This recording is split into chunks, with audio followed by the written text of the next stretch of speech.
I'm Emilie Lunt, and I believe with my whole heart and soul that our homes are places where we can seek and love the truth, celebrate beauty, and learn good things every single day. That's why I'm educating my kids at home, and I know you can do it too. Welcome to Heart and Soul Homeschool. Well, Morgan Palomo, welcome to Heart and Soul Homeschool. Good to be here. Thank you. This is so fun. I'm really excited to talk to you about this because I feel like I found you and your project, what you do, the information that you have, maybe like a year or two too late. When it really could have helped me. But it's such a great concept that I'm really excited to share it with other mamas. And I'm still learning Aw. from you. I have a little guy who's 5, but I'm hoping that this is going to be such an encouragement to those mamas who have those littles, who might just need a little bit more structure in their day. But before we dive into that, tell us just a little bit about yourself and your family, if you would. Yeah. So my name is Morgan Palomo, and I have 3 littles. Right now they're 7, 6, and 3.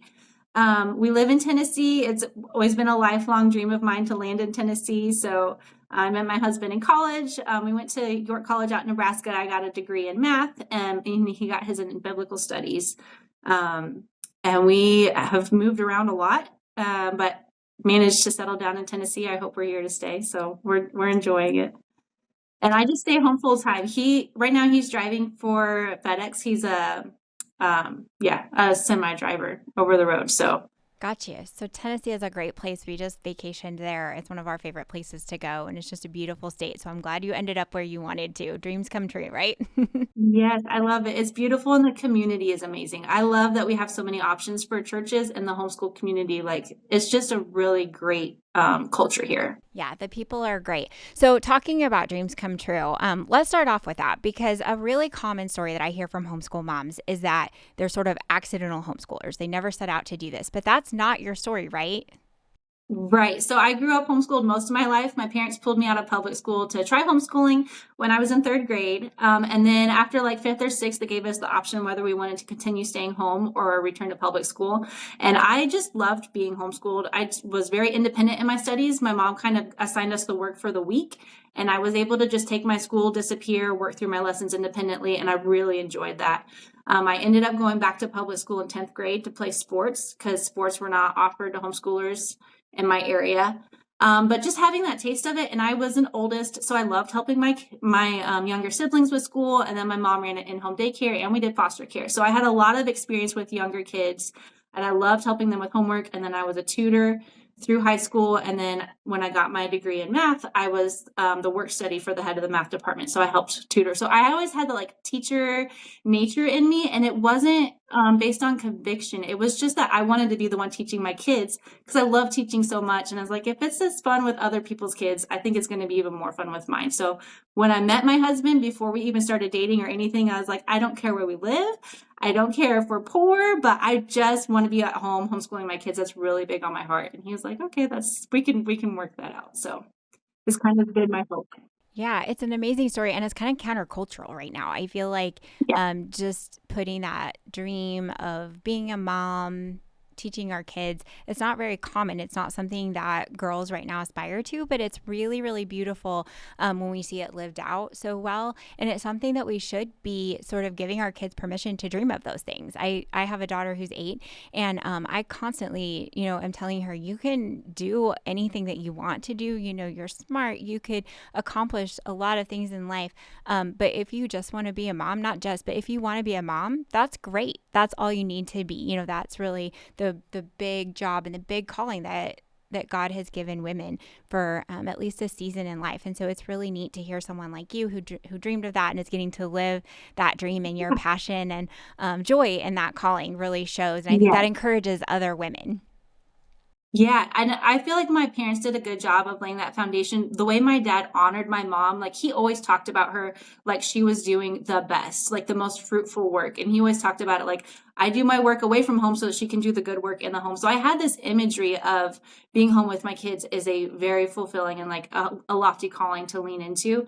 So that kind of helped helped me see it that way. Yeah, that's so good to hear. I grew up in a household that was very similar to that. And my husband and I, just because of the way our culture is right now, we try to be super intentional about building each other up in our roles. And not that it has to look exactly the same for every family, but you know, like you said, just honoring those roles and making our work at home something that is good and worthwhile and not second best. Like it's the best work Yes. that we could really be doing. I'm so glad to hear Yeah. you say that. So even though this was a dream of yours, you're really honest that those early years weren't easy.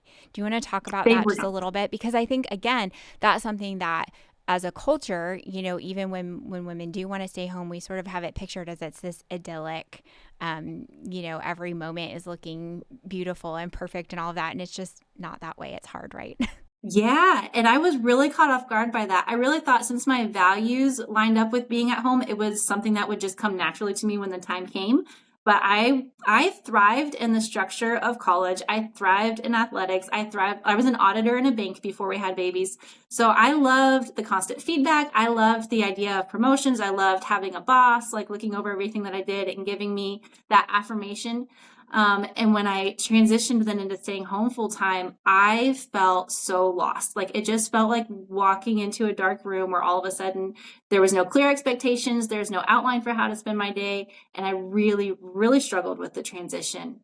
Um, and I tried to like get in this mindset of, well, I'll just be like, I'll audit my own home. I'll be the CEO of my own home. And I kind of had to put it into that perspective of creating tangibles where there were none. And then with toddlers and babies, it's like they can't communicate with you. So it was very lonely and very hard to make the transition for quite a few years. Yeah, and I think a lot of us experience that, especially when we do work outside the home before we have kids. I think, like you said, just those affirmations of coworkers and those just metrics. Like, I accomplished this Yes. today, something was finished. And some days when I'm at home, I feel like nothing got done, even though, you know, while I might have not checked something off my list, like I did do really important things building into little Yeah. lives. But when there's nothing that you physically have to show right in that moment. Like the fruit of those Yeah. days kind of comes a lot later. And so you said a word that's really important, structure. And I want to hang on to that and come back to it. But really quick, you've said that you had some women who really helped you through that time. Also, talk about that a little bit, like the older women that kind of came alongside you.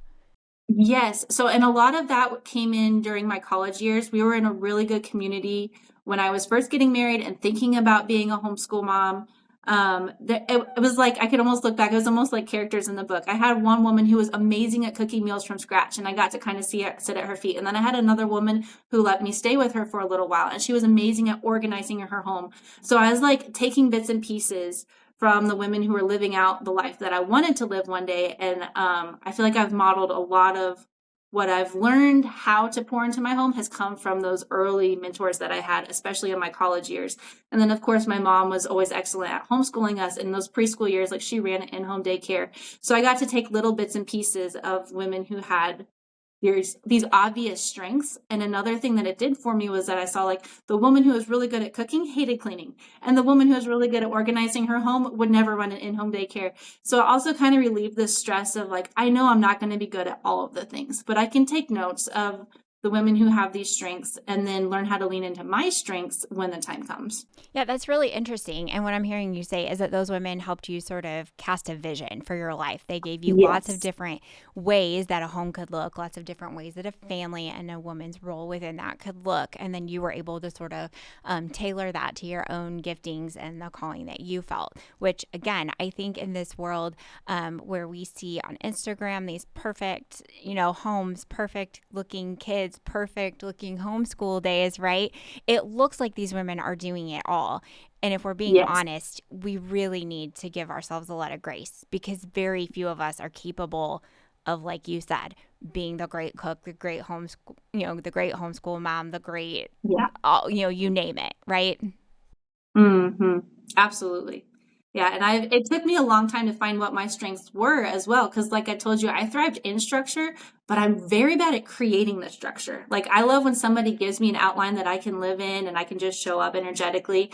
But then when it was my job to create the structure for a home or the organization, I've struggled big time. That's where my type A husband comes in. I lean on him a lot to fill those gaps that I'm not good at. Yeah, and that's again like the part of the beautiful way that God set up our family is that partnership that we have where we don't have to carry all the burdens if we're doing Yeah. it right, if we're willing to kind of set aside our pride. For me, that's kind of sometimes I just feel prideful because I want to be the one to carry all Yes. of these things and to make it happen. But really, we need to lean on each other. The other thing that you just said that has got me thinking is, you were a young woman. You weren't necessarily married. You definitely didn't have kids when these women were pouring into you. Mm-hmm. And, it just makes me think how important it is for us as moms with families at home now to be looking for those women who are younger, even the high school girls who may not seem like they care, but take every opportunity, right, to help them catch the vision for what motherhood and Right. what biblical womanhood looks like. It's so important. Yes, absolutely. Yeah, those are the things that we come back to, and it might be years and years later, but those examples and those lessons learned. So that's really encouraging, and thank you for sharing that part of your story. So what caught my eye about you, you have a really interesting take on the preschool years, which I just am kind of coming through. But let's talk about that because the conventional wisdom especially among homeschool moms, what do you hear, Morgan? I bet you have the same. Oh, just let them play. Like when you see when they're starting to be hungry for something or grasp for something, and moms with 2-year-olds or 3-year-olds, every time, it's especially in the Facebook groups, every time they're like, what do I do with my 3-year-old, 4-year-old, 5-year-old, 6-year-old? Oh, they should just be playing right now. Like it's almost frowned upon to introduce any kind of structured learning or academic learning before. I mean, sometimes even 7 or 8, when I hear like 5-year-olds are struggling to read and the mom is starting to look for like, well, what could be some issues here? They're discouraged to dig deeper, and they're like, oh, that just means he's not ready. Like, just wait till later. Yeah. Why do you think that's kind of like a cultural pendulum swing? Just because, so as I was thinking about this conversation with you and thinking about how things, so I'm 41, so I've noticed a huge shift. I feel like preschool was really just kind of play school when we were little. I didn't even Mm-hmm. go to preschool. My mom just did things with me at home, kind of like what I've done with Yeah. my kids. But now it seems like everything is so formal, and I think parents have recently felt this huge pressure, like a competition almost, that your kids should be Yes. reading by the age of 3, and just sort of Right. this list of academic things. Do you think that this just play culture is maybe just like the pendulum swinging back, but maybe a Yeah. little bit too extreme? I do. I think it's a response, but I think it's a response to the wrong thing. And there's some studies that have come out that really fueled this fire of like, they researched preschool and they realized these kids weren't really thriving, or they looked down the years when they're in 3rd and 4th and 5th grade, and kids who learned how to read early actually hated school and regressed as they got older. But what the study was looking at is these 3 and 4-year-olds who were sat in an academic public school setting tied to a desk with a teacher with a classroom full of kids. It's like the studies that are showing that students are regressing after being exposed to academics too early are set in an environment that we're not mimicking in homeschooling. Like I'm not saying your 3-year-old needs to go through 4 to 8 hours of academic rigor as a 3-year-old. And I think what we're seeing is this structured environment, the desk, the teacher, that you're sitting down, you have to have a pencil in your hand. That was pushed so much that now people are trying to kind of find the sweet spot. They're trying to find, okay, that's not working. And kids hate learning, clearly. Like no kid wants to learn like that. So now they're trying to swing the other way. But I say it's not a timing problem, it's an energy problem. It was the way we introduced information and the way that we shoved it in a way that they didn't want to be learning. We weren't responding to the curiosity. It was I have an agenda and I need you to meet these things. And that was the real issue, versus the way I encourage moms to, like, when you see a toddler or a child becoming curious and looking for a challenge, you can meet their curiosity with tools that are going to serve them. And I like to lean into reading and Bible and math, but you can really use all kinds of things. They're hungry to learn. They're going to be absorbed whatever they're exposed to in those years. So it's on us to just make sure it's good things. And it only has to take 5 to 7 minutes. Like we don't need hours to expose them to tools. Yeah. So this is so interesting to me that we're trying to react to something that we're not, as homeschool moms, ever going to do in our house. Like we're never going to make our Right. kids sit down for 5 hours a day. That's a really good thought to me. So when I think back on my kids when they were 2 and 3, probably is when I really noticed this. I would say, go play. And I thought it was just like this magical, they had all the fun toys, they had the learning toys, all of that. But they really struggled to keep themselves engaged. And so I think I naturally just started doing things with them, but it was a lot of work for me. So part of what you do is you are giving these little tools that then are going to help them sort of channel their energy almost, right? So what does that look like? What does that look like if I have a 2-year-old who I can tell is starting to get interested? What advice do you have for those mamas whose kids don't just play? Yes. So, and I was going to ask you that if you made it through the toddler years and the preschool years, were your kids that did just go play? Because some of them do. Some of them will just entertain yourself. And even now, I don't interrupt my kids. When they're in imaginative play, that is 100% the best things for their creative brains to grow. I do not interrupt imaginative play to force academics. But yes, like I told you, my 2-year-old was not going to just play. They were at my heels. I had 2 kids in 14 months that both needed my constant attention. And I was like, why won't they play or engage? So my suggestion is to give them something that's going to challenge them, that responds to their curiosity in a consistent way that they can rely on. Because if you're just trying to knee-jerk give them this like, oh, here's the letter A, this is what it sounds like, all willy-nilly when they can't predict it, you're going to get a lot of resistance. And all that's going to be doing is adding to the frustration, adding to the resistance, which is what I was seeing. She was giving me resistance and frustration every single, like even when I would try to lean into playtime or lean into outside time, she would like give me resistance at every point. But when it became something that she knew was going to happen, and for us, it was as soon as she woke up hungry to learn. So we would talk about our memory verse over breakfast. While I'm making breakfast, her memory verse is pinned to the fridge. She's starting to recognize words by seeing, I just wrote it on construction paper. We're doing sign language with it. So like, while I'm still trying to come to and wake up in those early groggy hours where, like they wake up ready to go. And I might not wake up that way as a mom. So I had something on the fridge for her to be stimulated even while I'm cooking breakfast. And then when we sit down at breakfast, we talk about our memory verse. And then immediately, it worked best for us to go right into our reading routine. I love taking them outside after that. So we'll sit on the porch and we'll practice letters for maybe 5 minutes. My oldest was very curious. So a lot of times it would go into 15 or 20 minutes just because she was asking for more. And then take a break. And then they're usually like they're satiated, they're stimulated, they've had that eye contact with you, that quality time, their need for a challenge has been met. They feel safe because there's a routine they can count on. Like, okay, we like in their little minds, we check the boxes. And then she would go play. Like she would take her sister and they would go in the room and they disappeared for hours, which they had never done until the day I started school and she started to expect it. It was like, I don't even know. It's just like a switch flipped in her to where she felt at ease. And then she was using her imagination and she was being creative in ways I hadn't seen before. Yeah, it's so fascinating to hear you say that. And what strikes me about that is we talked earlier about how jobs, work outside the home provides that structure into your day. And I think we as women, as moms, crave that structure. And so it's natural to think that our kids would crave that also. And so what you're saying, the predictability, it's not this big, long, drawn out thing, but just the routine and the predictability and feeding their little brains with useful information, like you said, really does spark that. And I have noticed that with my own kids, especially as my son, he just turned 5, especially as he's sort of getting more of those building blocks and being able to connect more information, with the letters and with the numbers. He seems more satisfied. And so he is relaxing to play. And my kids are playing better together. So I don't know what the scientific reason for that is, but I do see that. You're helping me articulate that and see it in my own family. So as you equip the little ones with these reading skills and these little beginning math skills, what does that functionally look like?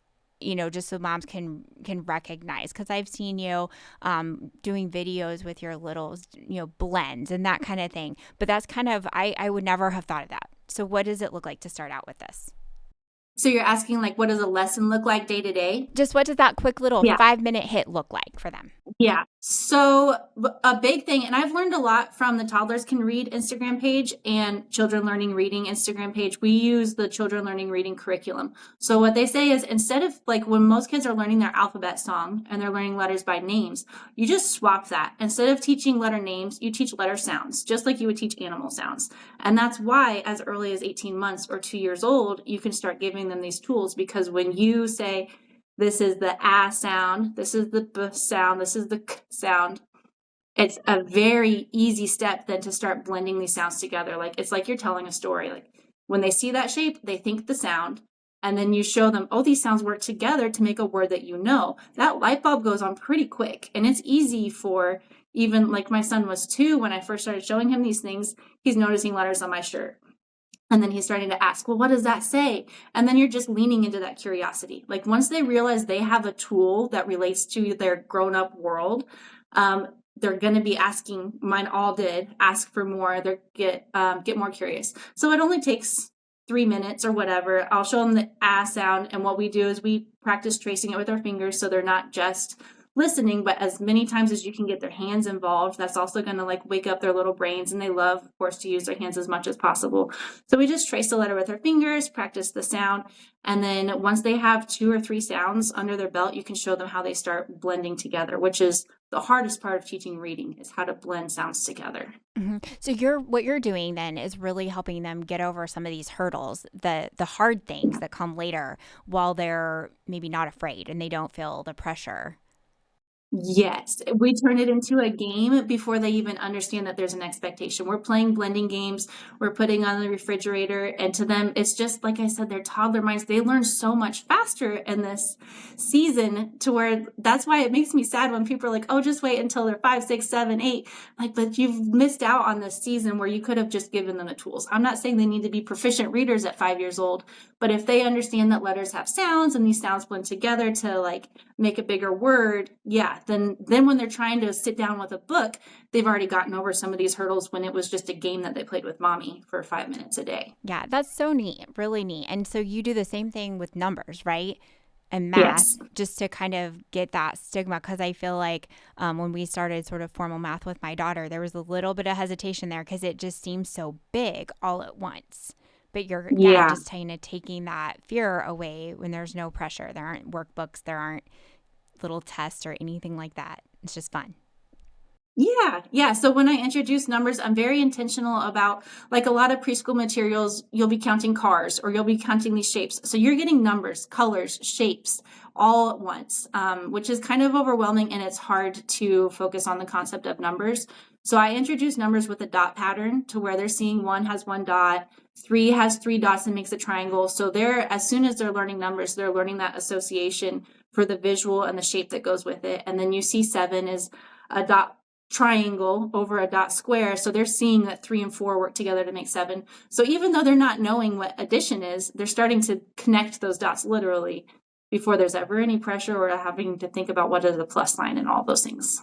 Yeah, that's so neat. And as I'm thinking about my own kids listening to you talk, my son is very, we think he might be an engineer. You know, he's just got one of those little brains that is constantly figuring out how things work. And it's been fascinating, just all that he soaked up from listening to my daughter do school. And so his mind organizes things so differently. And he's doing what you're saying, just sort of with a little help on my part. I didn't know how to do it formally, but intuitively, like, he's grouping those things and basically doing addition before we've ever seen or formally taught him to do it, just because he's seen what his sister's doing. And that's so fascinating to me, that what you're doing is just going to take that off the table for your kids, that hesitation. Yeah. I love it. Have you seen that? Have you gone through this system with one of your kids and seen the fruit of it as you Yeah. school them now? So my firstborn is typical type A, very firstborn-esque. And my secondborn is very, very verbal. So that's another thing. When I say it took me a while to find my strengths, I learned I'm a conversational, like, I love to talk to my kids through things. So classical conversations worked very well for us because we got out of the workbooks. We were able to talk through things, learn the songs and all that. So the other thing I do with the dot pattern is I also introduce skip counting songs when they're 2 and 3 years old, when they're still fun and like they're going to learn anything that you teach them. Like, any song you're singing with them, they're going to engage. Versus when I learned skip counting songs, I was like 8 or 9, I was already too cool for it. So I had a harder time. Yeah, I was like, why are we singing this? But when they're 2 and 3, they're just going to remember anything. So I did that with my girls and the dots, and addition came pretty naturally to them. We use Matthew C, so I also credit them a lot with the success that we've seen. But we just learned all of our multiplication tables in about 4 weeks because they've been singing these skip counting songs since they were 3. So when they didn't know they were learning multiplication. It was just a fun song we sang together. But now when we introduce the concept and they have these building blocks, these tools that they didn't know how they were going to use, they flew through it. So they're 6 and 7 and asking me for more math almost every single day because they feel so excited. Like, wow, that's a hard thing. And I did it without even struggling. That's so fun. Yes, How satisfying. so. How satisfying as a mom to have that. I mean, just for your kids to take joy in learning and know that you help them really kind of validates, like you said, like that's a metric, right? You did what you thought was best and it turns out it's working, and that's so encouraging. I think it encourages me when I hear other moms have success because you just are constantly hoping and praying that you're doing right by your kids. And so it's so exciting when you see those little signs of fruit. So you are really focused, like we've been talking about, on the preschool years. And so I'm sure there are mamas out there listening to this and saying, oh, I have one of those kids who doesn't just play when I say go play. You have systems and programs in place that can help them. Tell the listeners how they can find you and learn more about just this formal plan that you have to really help moms and help kids just have more peaceful days, really is what it comes down to, right? Yeah, and it is. It's like the whole thing that I have was not out of, I need my kid to be a genius, so we need to start things as early as possible. It really was out of craving peaceful days. I wanted to meet her desire for a challenge so that the rest of our day could go smoothly. But I'm on Instagram. I share a lot of the behind the scenes, what I'm doing now with my 3-year-old. And I'm explaining how I did it with my older girls. I do have a program right now called Toddler Power Hour, which is a very simplified version for 2-year-olds.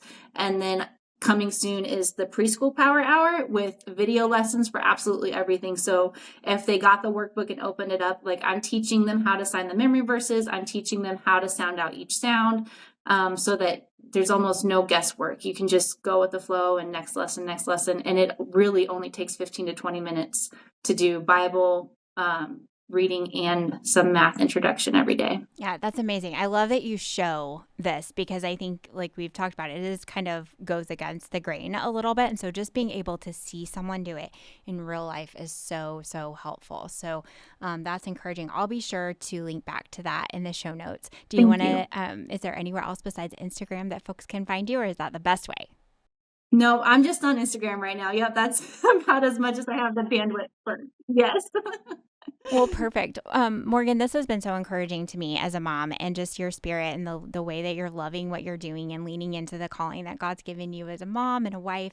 It's just so fun to see it because I think sometimes this can be lonely. We feel like we're on our own little island, but just knowing there are other women out there who are really living this out and who are seeking to raise little warriors in this world that we live in is so exciting. So thanks for spending the time with us today.